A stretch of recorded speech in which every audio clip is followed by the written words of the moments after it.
Alright, hello, it is July 22nd. We are in week 4. We're going to review Eyes and Save the Boy for this phase. So now that you have killed Nistidian, the hog, it is time to enter the Eyes phase. And arguably, Eyes phase is something that we kind of don't want to sleep on because it's definitely something that it does require people to pay attention. But it is told that it is a lot easier than the first, second, and third phase.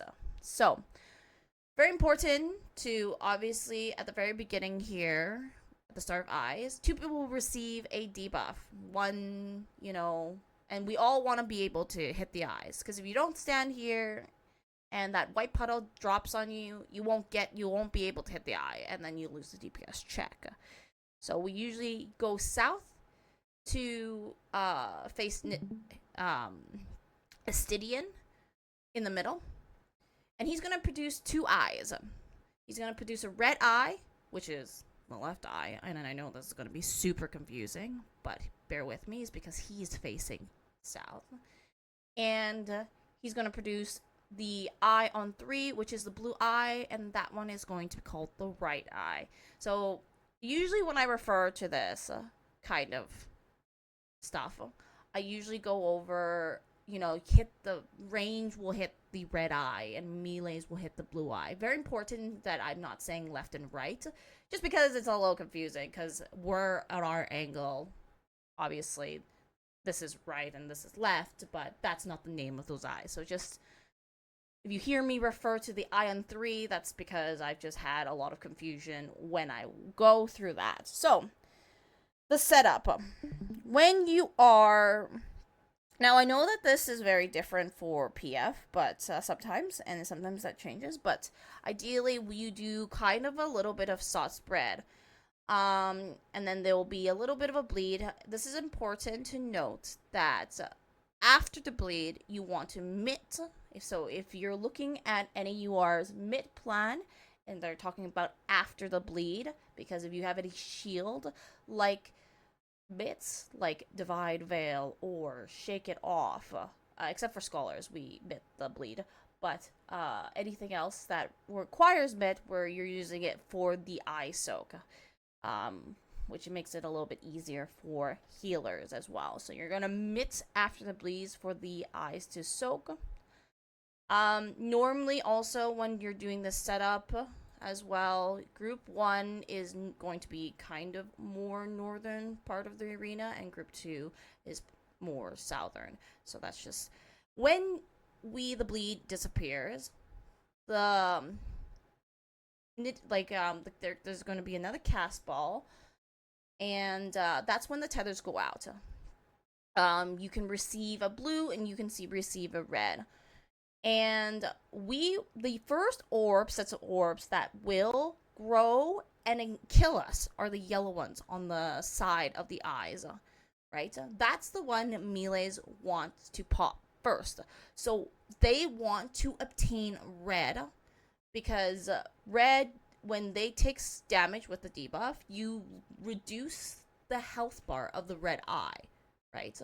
So that, you kind of do that for blue, but we as a group in North America like to use red eyes first, because mostly melees are over here hitting, and mostly ranges are weaker in a little bit damage.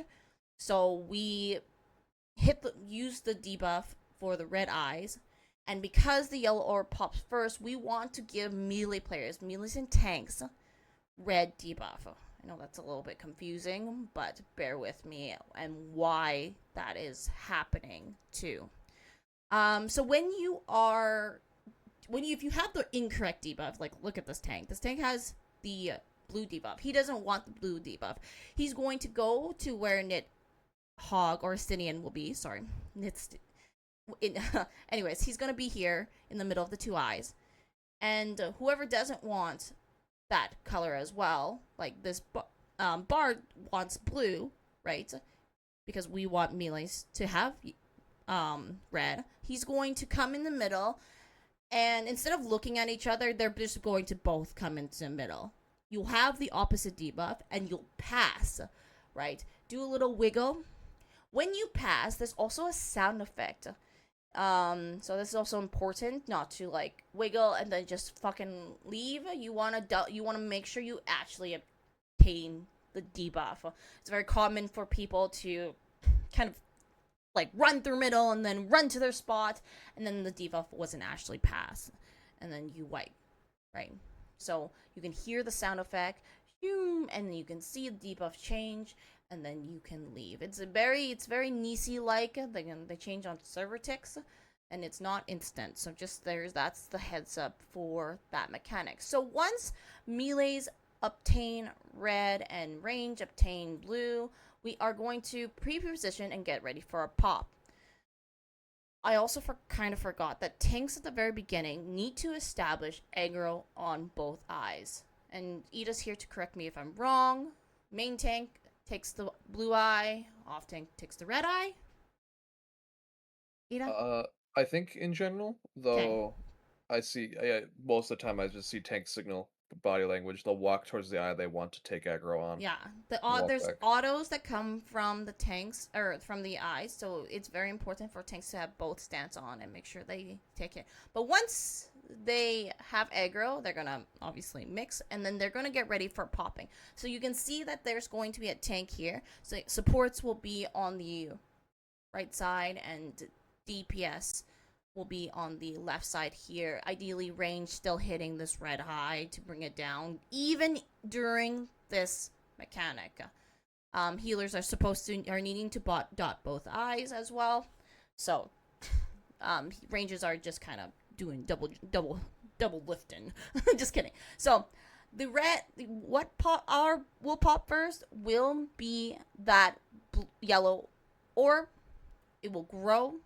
So while you are waiting, right, as a range player, you should kind of stay on the eye's flanks, or the side of the eye, and don't go too far out, because I've just seen a lot of people get hit by these yellow orbs popping. Oh, kind of stay 90 degrees or perpendicular from the yellow eye. Very important, you just don't, as range players, you just don't want to take damage, right? And additional damage as well. So, especially, right?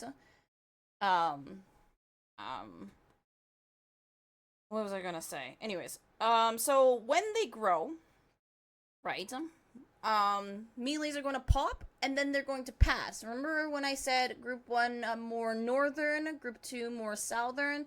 That's who you're going to pass. So main tank will pass to the northern, off tank will pass to southern, M1 will pass northern, off tank, M2. So the orbs will pop here in this direction, and you can kind of see that people are kind of waiting, and then they're passing. And you can see group 1 pair north, group 2 pair south. And then you just vibe. Everyone's just vibing. Tanks, you can, after you pass, you can actually leave and go hit. You've done your job. You can go leave. You can go hit. This is also really important here. So now you just kind of have to get out of the way of blue getting popped. And I recommend just sitting directly underneath that blue eye. Very important to just kind of don't want to get hit again. So you just gotta make sure that you're sitting directly underneath, because there's a high chance that if you are lingering outside of that eye, that blue eye, melees, you're gonna get hit, and we don't want that, right? So very important to just definitely tuck yourself in. I just seen a lot of people just get hit when they're first doing this, and definitely you don't want to get hit there. So blue eyes will be next to kill us, and they will grow. So range players, now that we have the red debuff, we are when we pop them, we're going to reduce the red eyes health. Now, it's not always that after you pop them, it's not always that the red eye goes to the health percentage that we want as range players. Our goal is 44% after the blue eyes. So usually, before any orb is taken, it would be roughly around 78%. As soon as the red orb, um, as soon as the yellow orb, it goes down to 60, and then after the blue ones, they kind of go to 40. So you kind of want to be paying attention if it's around 44% and then switch over. The reason why I'm really emphasizing the percentage of this eye is that you don't want to dump too much GCDs or too much resources into this eye. You want to make sure that it is perfect, because once it hits 40%, all players are attacking the blue eye. All players attacking. I usually just keep the dots up. That's what I usually do, but that's not really necessarily. I know that that's just kind of a parse, Andy, that I have going on. So, but that's also something to keep note, that also players are. I've seen bards also just kind of like be really close, but try not to pass, and then they apex arrow across, hitting both eyes too. So I've seen that just as like a parsing, Andy, not really a mechanical thing, but. Anyways, and same thing as Red Mage, doing some resolution shit. So this is the setup. It should be H1, R1, R2, H2. Like this is the setup. And now we're waiting on Mirage dives. So the reason why red players are out, the Mirage dives are going to target red players. They're not going to target blue players. They're just going to target red players. So we need to make sure that the red players are kind of out there. And you can, if you can't, I don't know if you can see very closely. As a healer, you kind of want to stand as close to max melee, but a little bit further out. But I usually stand on this thin brick line here. And then if I'm range, I stand near that white square. And then if I'm over here, I've never been physical range, but obviously you kind of you don't want to be in Narnia, because it's going to make it really hard for people to pass their debuff to you. You're also going to get melee screaming at you. So this position is actually quite important. You don't want to be too far for obvious reasons, and because you have to switch that debuff as soon as you get hit. Because you most likely will die if you get hit the second time. And you obviously don't want to be too close, because those dives, as they hit us, they'll fling the unattended person off the arena, and then we're just down a person. We're doing a DPS check of 7-man instead of 8. So it's also important not to be too far from the eye, but obviously not too close. So I'm just saying that as a healer, I usually go through that thin brick wall. As a caster, I go through that white one, and then I don't really play physical range, so I do apologize. So just kind of make sure that you're not too far out there. So people, can I ask a question yeah, real quick? Sure. This might be more towards Ida. So I normally, so I usually just get aggro on the red eye because I'm off tank. I notice that when I go over to the blue eye, I am still taking autos. Is the red eye alive the whole time we're killing the blue eye? And I'm just taking autos from the red eye? Yeah. So okay. 100 Chrono on cooldown during the phase. Yes, I learned that the hard way. Because I was dying during Mirage dives, and somebody on my team was like, "You don't need your cooldowns. Like, you should just be using them." I'm like, yeah, you're right. The eyes auto attack, and their range is the entire arena. Yeah, and they do hurt. Yeah. A little bit. If your co-tank doesn't grab aggro on the blue one correctly, and you're in there on Gunbreaker, you can steal that eye from him as well. And you're taking 2. Which, in that idea, a provoke and a ranged attack that generates anybody should be plenty of aggro generation to not lose aggro on them. Okay. Cool. That's it. Perfect. I do also want to share something. So, Sure. for example, on tank POV, you're hitting the eye on 3, where you see the group clumped up nice and tight together with the blue debuff as tank. If you are T1, the way you can also think about it is at the very start of P4 as a tank, it's okay to slap that eye, and you can use your hate bound bleed debuff falling off to signal to you to join your co-tank on the eye on Charlie, the red eye. When you're in the beginning here, instead of like, so you gotta hit something, right? So at the very beginning here, it looks like tanks are kind of like already over there, but you can use that moment to hit the blue eye.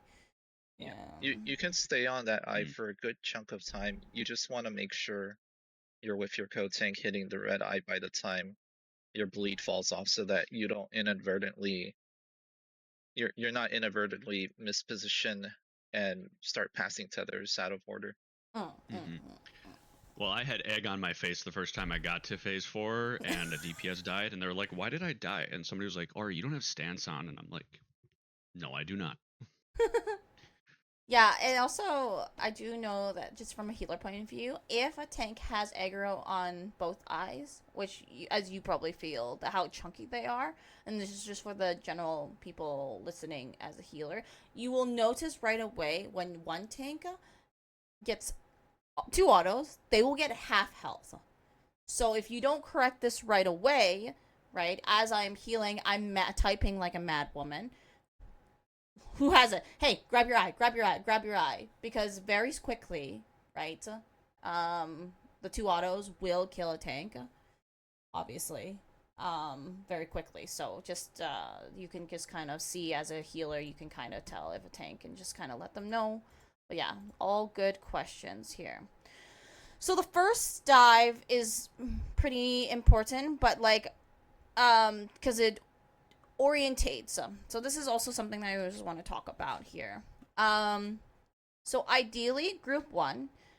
Then I guess if you've ever done P8S, this is where group 1 will look northwest counterclockwise for their priority. And it's the same thing as snakes. So if you've ever done P8, this will be a very beneficial thing. If you haven't, that's okay. But just know that when you get hit, you're looking kind of, group 1 is looking 4, 2, near 1, then alpha. It's very important that they're just looking counterclockwise, starting northwest. Okay, and group 2 is going to look at northeast, but they're going to go clockwise this time. So very, very similar to that strat in snakes. Very, very similar. So the first swap that will happen will be the tank swap. So tank 1 is going to look northwest and counterclockwise. Tank 2 is going to look northeast and clockwise. So when people get hit, so boom, this is where people get hit. They should be looking on who gets hit. This is also important. As the range player getting hit, you need to make note who else got hit. It's a little bit of a memory game. So if you're good at those memory games, you're really going to benefit in this fight, because they are going to also look at, especially these 2 players in the bottom here, they need to know if they are counterclockwise or clockwise. So it's, again, the rule is group 1 clockwise, group 2 clockwise. However, if you are the first hit and you are this R2 and group 2, just get ready to adjust.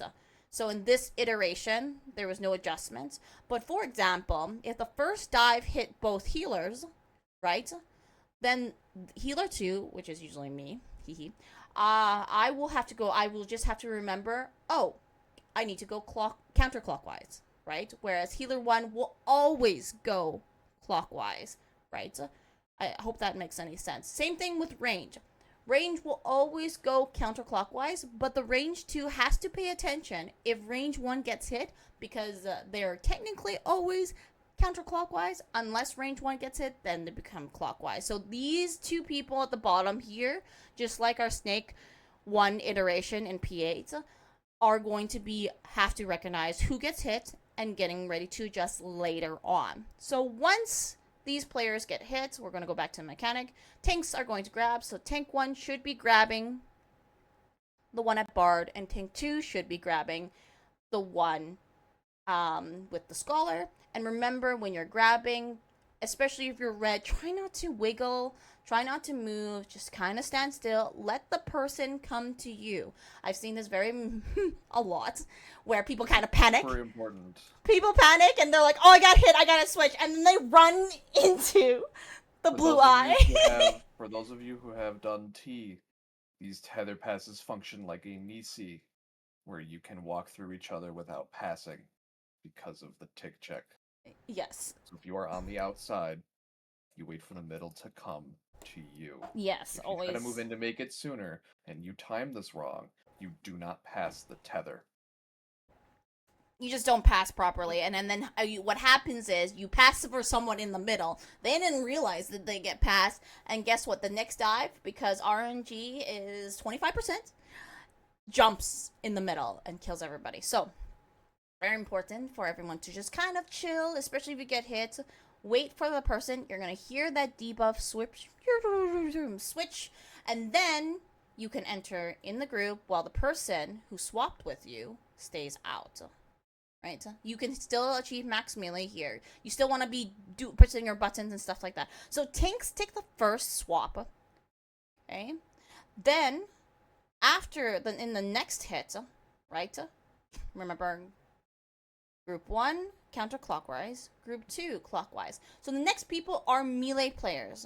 Okay? So group 1 will take, melee 1 will take the one with the tank. And melee 2 will take the one with the healer again here. And you'll see that here happen as well. Now, this is where it kind of, remember when I said earlier, you just kind of have to play the memory game? Just a little bit. A little bit of memory game here. So, who got hit? Does anyone remember in this? It will be the Bard and the Scholar. Perfect. So, they will be... The Bard will go clockwise, and then the Scholar will go... Sorry, I'm saying that backwards. The Bard will go counterclockwise, and then the Scholar will go clockwise. So, they'll just get ready for the hits. They're paying attention. A little bit more brain power. Boom, you get that hit. So the Bard will go to this Subitor, and the Scholar will go to this Monk. And there you go. You are finishing that pass. I also wanted to add something. In the event on that final pass for the range and healers that something goes wrong, like that the Bard and the Scholar messed up and went to the same person, whoever has the blue tether needs to get away from everyone as fast as possible, and then you need to let the people holding the red tether die, because any damage on the blue tether will heal the eye and very likely make you fail the enrage check. But if the person holding the blue tether manages to get away in time, you can still save the run and push damage. Oh yeah, I definitely didn't really, never have really done that, but that's really good. That's a really good advice. You're just gonna have one person die guarantee, but that's okay. Like by the time you're at that point, the eye should be close to dead. That's really good. I didn't know. I've always just had people just try and run over and save them. But yeah, this is why you're the GOAT. And that's good. So what Slurmp is saying is just that, you know, let's say both players went to the white or person over here, you just kind of let the stew die, and then you can kind of still save the run. So that's pretty good recovery. But ideally, you don't want to do that because it'll make them very sad, and then it'll make it harder and harder for them. But that is good.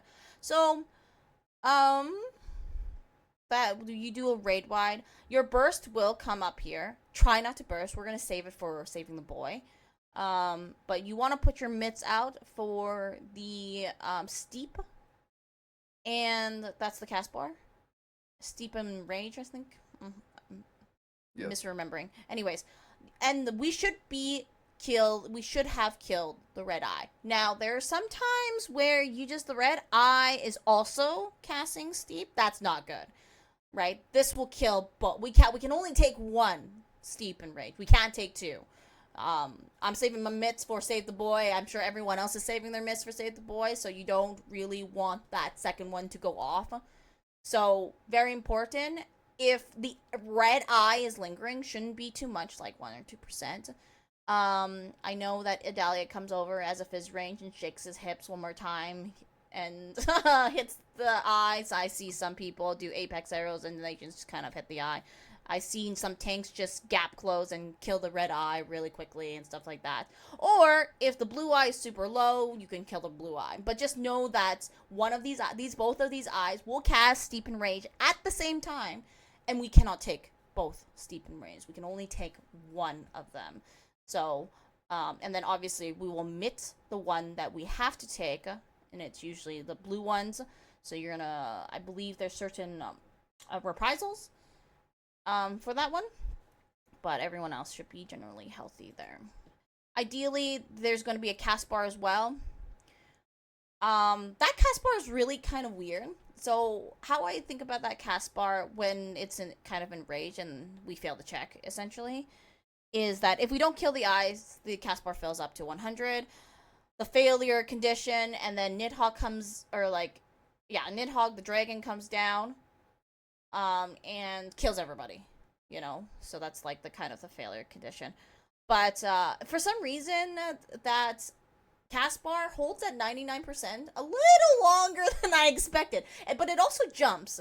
I've seen it jump from like 94 to 97 and then to 99, which it kind of is interesting, but then it just kind of holds at 99. I don't know if anyone else has noticed that, but I find that quite interesting.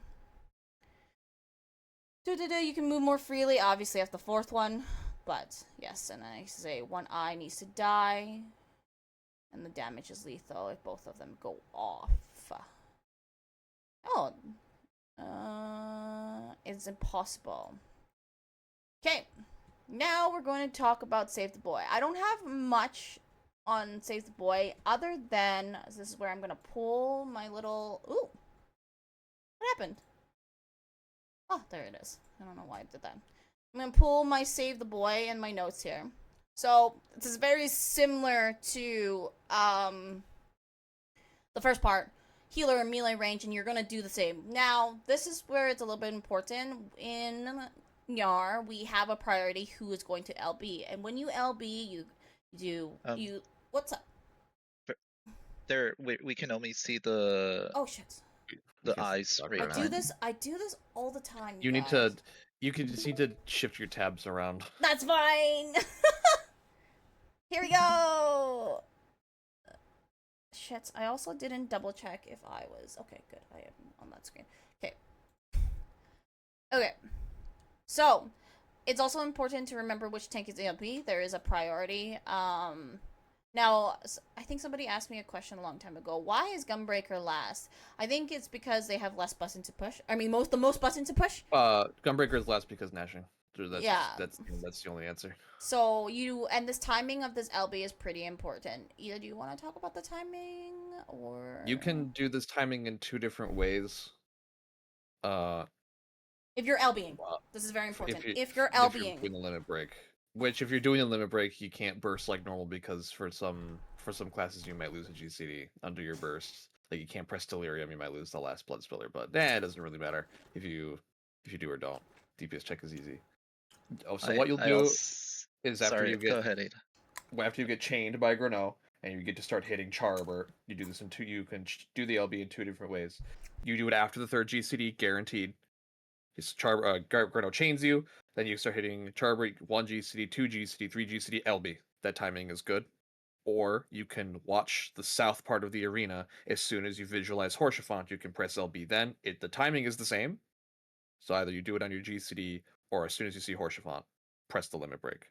This timing is tight. If you do it a GCD earlier, it can fall off sooner than healers expect. If you do it a GCD later, Horshaphant doesn't get the buff and he dies. I also wanted to say, I personally generally do not follow this prio system of who does LB. I will always fight the tank to LB. Because I do not trust PF tanks. Also fair. Also fair. I personally have never seen a Gunbreaker even try, but I don't play it, so I'm only ever in here in War and Dark. So I was in here with a Paladin, and I didn't know if he was gonna do it or not. So I fought him for it too, just because I didn't trust him to press it either. So when you're in PF, always assume your co-tank is not as smart to do things. So always fight your co-tank for that tank LB. Always fight them. That's really good. Those are really good. Fight them, because you just don't want to repeat all. Because if you don't save the boy, we repeat and we go back to Thornton. So in phase 2. Without the tank LB is a fail condition. Fail condition, we restart the timeline again. So yeah. I didn't know that people don't follow this priority. They're just like I don't follow it because I don't trust proggers. No offense. I trust myself, so I will press it. But how do you let people learn? I mean, I'm at the mercy of you guys. So maybe don't. Because I'm usually in here on Warrior, I press it anyway. But if I wasn't here on Gunbreaker, then my co-tank just doesn't press it, and it's like, man, you gotta press it. That's how it goes. You have to do the same thing in top anyway if they ever go to it. Yeah. You got a prio there too. Anyways, so remember when you're thinking about this phase, you also want to remember your idle feint and reprisal. Oops, I spelled reprisal wrong, but anyways. Very important. Because it's a little bit different. Because Hoshafont is taking damage too, the healers are going to try and prioritize healing Hoshafont, right? So minimizing the damage you take, right, is also going to help the healers out. This is a very healer check. So making sure you have your idle feint and reprisal and on the portion of where you need it. Again, we have the DSR MIDI. Just so follow that whenever they move. And very important, tanks to know which melee they're passing. They're gonna pass. Tank 1 should ideally know who M1 is, and Tank 2 should know who M2 is, right? At the very beginning, because you can kind of see. But they should be doing passables to those melee as well. And melees, don't be afraid to hit that bloodbath when you get particularly lower, or when you're getting about to get hit, you know, and obviously casters, don't forget to do those shields as well. So now I'm just going to talk about the healer for saving the boy. So after the tank LB goes off, it's about like 8 seconds, there's a countdown. You don't have to pay attention to the boy. The boy will not be targetable for a while, which is kind of shitty. But anyways, so you can kind of do your burst, especially if you're a white mage, you know, you kind of get your burst down, help heal damage Sherbert as well. Then when you see that LB fall off, that's when you know, usually this is the timing, if the tanks do it on time, you are going to get hit with a cleave. So not only you're going to get hit with a cleave, but now you need to switch over to save the boy. So this is what I have a healer macro, because if you're on controller and you're having a hard time targeting the boy, he's also off in the arena, right? So you can click on him, but if you're having a little bit of trouble, I have a healer macro here for you. Target NPC, focus target, and you can kind of will be able to heal. Now, not all healing spells work, so this is very important to just look at your tooltip. So just double check what actually works. So I gave 2 examples here. So Solace and Benediction will heal Hoshafont, but not Divine Benison and Aquavel. Oh, like I spelled Benison wrong too. And the reason why you're thinking, it says restore target's HP. That means you can heal Hoshafont because he's technically an NPC. You can target him. However, he is not your party member. So if you see anything that says target party member or target self, that spell will not affect Hoshafont. So very important to be like, this is very, like, if you're a sage coming into this well, you gotta know which one the targets. Because Haima, for example, does not target Hoshafont. but Carachol will. So it's good to know which one is important, because you might not you might not heal him, and then you're wondering, why I'm pushing all my buttons, I don't know what's going on. Well, there's a little bit, like cures also will be important as well, and especially if you've done the chaotic raid, this is something that you are going to know very, very well, because chaotic raid, we are supposed to be healing somebody outside of the alliance, and that is something, once again, that will also be the difference, right? If you're comfortable healing in chaotic, you will know which spells you can use, and that's the same principle that will be applied here. You will know certain spells are going to be, so as you're progging this fight, just take a look at all your single target heals abilities and just double check which one can actually cover Horsevon as well. This is also very important, is the DPS. So Charbot, you actually just don't need to outright kill them. I've actually seen a few groups wipe to this, where they just blast Charbot, and then they don't have any resources to save the spear, save the boy, and then we wipe to that DPS check too. So it's if you are doing this, it's very important to also, DPS is very important to paying attention to Charbot. You only need them less than 30%. But I do have seen groups that have just demolished Charbot and he's 0%, and then they have literally nothing to hit the spear, and then the spear still kills the boy, because the spear has a cast bar as soon as we are free from the gal of Charbot, right? When he does his big AoE attack. But very important. I just seen this too many times. I've probably seen this 4 times where we can't kill the spear because everybody is dumping too much resources into Charbot.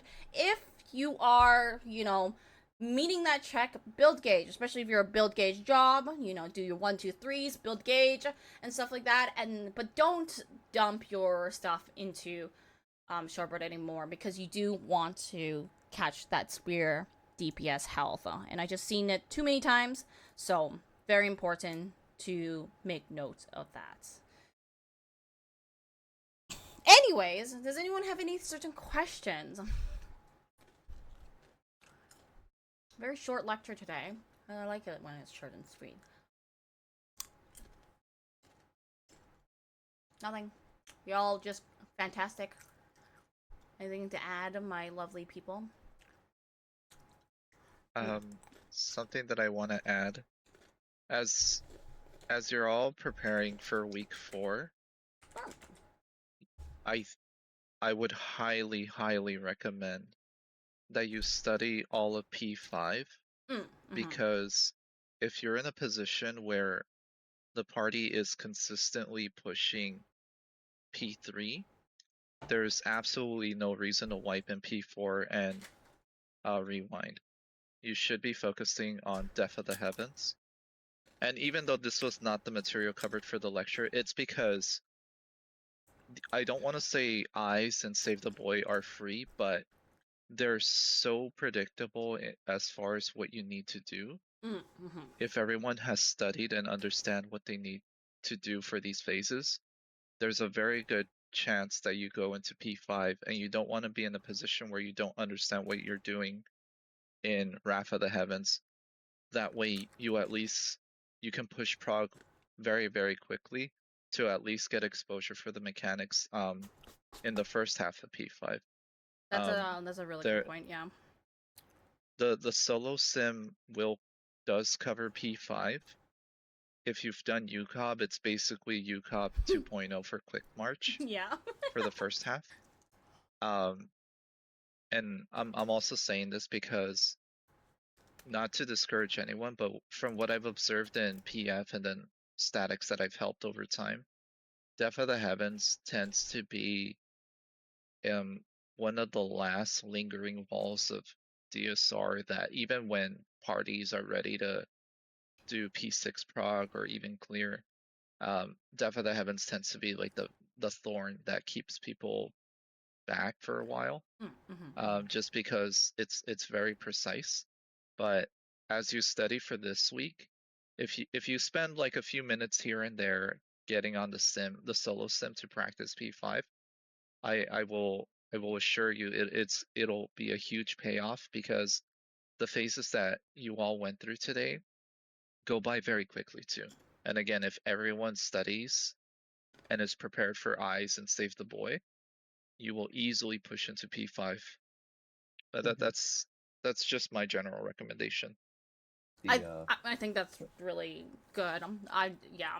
These phases go by really quickly because we're at the end of part 3. You're probably doing a 2-minute, and you don't 2-minute. Your 2-minute comes back up at the end of eyes that you don't use. And use it at the start of Horsefant, and then you go into part 5. It's about 2.5 minutes. You use it at the start of Horsefant? Phase 4. There's a burst at the start of Horsefant, yes. Well, yeah, we use it at Horsefant, but That's what. Yeah, that's what I said. oh, okay, sorry. I thought you meant like a second one, and I was very confused. Sorry. That's it, yeah, because you don't use it at the end of part 4. So eyes, and save the boy into part 5 is only about 2.5 minutes, if that. So it goes by very quickly. So can we talk about Go ahead. Death of the Heavens real quick? Or Sure. I'm gonna stop if the anyone's got recording. people or questions. Yeah, I'm gonna stop the recording, and we can definitely talk about